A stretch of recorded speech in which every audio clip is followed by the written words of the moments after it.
আসসালামু আলাইকুম। আজকে তৈরি করে দেখাবো ভিন্ন ধরনের পাস্তা রেসিপি। আজকের এই পাস্তাটি আমি একটু অন্যভাবে তৈরি করেছি। এই পাস্তাটা রান্না করতে যতটা সহজ, খেতে কিন্তু এর চেয়ে অনেক বেশি সুস্বাদু। প্রথমে একটা বাটিতে আমি নিয়ে নিচ্ছি 1 কাপ মুরগির বুকের মাংস। মাংসগুলো আমি একটু চিকন চিকন লম্বা লম্বা করে কেটে নিয়েছি।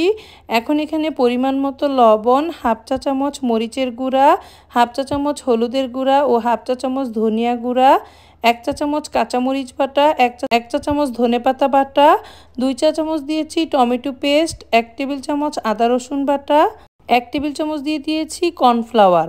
এখন সমস্ত উপকরণ একসাথে খুব ভালোভাবে মিশিয়ে নিচ্ছি। 10 মিনিটের জন্য ম্যারিনেট করে রাখবো। এদিকে আমি পাস্তাটা সেদ্ধ করে নিচ্ছি। ফুটনো গরম পানিতে আমি এখানে 2 কাপের মতো পাস্তা দিয়ে সামান্য পরিমাণ তেল দিয়ে পাস্তাটা সিদ্ধ করে নিয়েছি। এখন নামিয়ে আমি ঠান্ডা পানি দিয়ে দেব। চুলায় প্যান বসিয়ে আমি দিয়ে দিচ্ছি 2 টেবিল চামচের মতো তেল। এখানে যে মেখে রেখেছিলাম মুরগির মাংসটা সেটা দিয়ে দিচ্ছি। চুলার আঁচটা মিডিয়াম ফ্লেমে রেখে মাংসটা খুব সুন্দরভাবে ভেজে নিচ্ছি, ঠিক যেন কাবাবের মতো।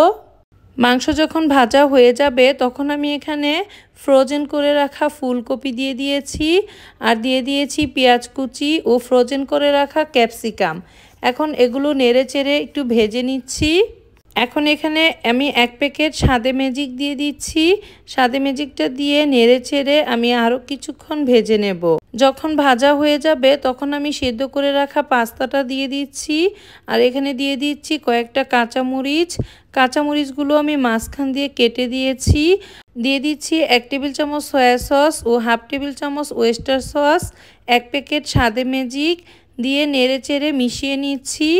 এভাবে আমি 3 থেকে 4 মিনিট রান্না করে নেব। আমি এই পাস্তাটার নাম দিয়েছি কাবাবি পাস্তা। এই পাস্তাটা খেতে একদম কাবাবের গ্রান আসবে। মুরগির মাংসটা যেহেতু আমি এভাবে মেখে ভেজে নিয়েছিলাম, খেতে একদম কাবাবের মতো স্বাদ লাগবে। হাতে যদি মাত্র 10 মিনিট সময় থাকে, আপনারা চাইলে ঝটপট এই পাস্তাটা তৈরি করতে পারেন। বাচ্চাদের স্কুলে টিফিনে কিংবা অতিথি আপ্যায়নে খুব সহজেই আপনারা করে নিতে পারবেন। সবশেষে আমি এখানে 1 চা চামচ গোলমরিচের গুঁড়া দিয়ে দিচ্ছি আর ধনেপাতা কুচি দিয়ে দিচ্ছি।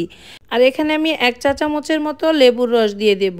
আজকের এই পাস্তাটা খেতে কিন্তু অনেক সুস্বাদু হয়েছিল। আশা করি আজকের এই রেসিপিটি আপনাদের সবার খুব ভালো লেগেছে। ভালো লাগলে লাইক, কমেন্ট ও শেয়ার করতে ভুলবেন না। নতুন নতুন রেসিপি পেতে যদি পেজ থেকে দেখে থাকেন তাহলে একটা লাইক দিয়ে রাখবেন, আর যদি ইউটিউব থেকে দেখে থাকেন তাহলে অবশ্যই সাবস্ক্রাইব করে রাখবেন। এরকম সহজ ও মজার মজার রেসিপি দেখার আমন্ত্রণ জানিয়ে আজকের মতো এখানেই শেষ করছি। আল্লাহ হাফেজ।